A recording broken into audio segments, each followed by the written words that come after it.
பயன் இருந்தாலும் பயன் இல்லை என்றாலும் தினந்தோறும் பாடினாலும் பாடாவிட்டாலும் முருகான்னு திட்டினாலும் திட்டலைனாலும் பூஜை பண்ணாலும் இறந்த பிறகு கூடி இந்த உயிரை தன்னோடு வைத்துக் கொண்டு ஆதரிக்கக்கூடிய ஒரே தெய்வம் முருகப்பெருமான் தான்.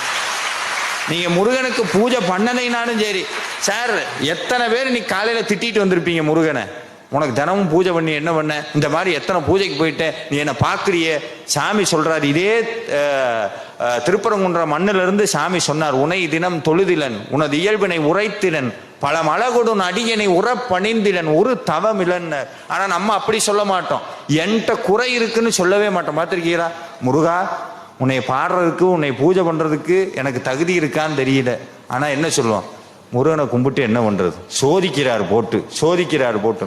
ஆனா நீங்க எவ்வளவு திட்டுனாலும் சரி, எவ்வளவு தூரம் அவரை நீங்க கிண்டல் பண்ணாலும் சரி, ஏன் ஒரு கட்டத்துல போய் முருகனே இல்லைனாலும் சரி, ஆனா நீங்க போகும்போது ஓரமா பார்த்து உங்களை சிரிச்சுக்கிட்டு, நீ தானேப்பா,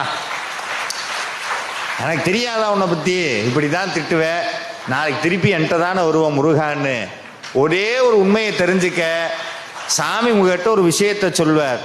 இந்த வாழ்க்கையில உன்னுடைய அம்மா விடலாம், உன்னுடைய அப்பா கைவிடலாம், உன்னுடைய மனைவி விடலாம், உன்னுடைய கணவன் விடலாம், ஒரு உண்மையை மட்டும் புரிஞ்சுக்கோ, உங்க கூட என்னைக்கும் இந்த ஆறுமுக பெருமான் இருக்கான், ஒருபோதும் கைவிட மாட்டான்.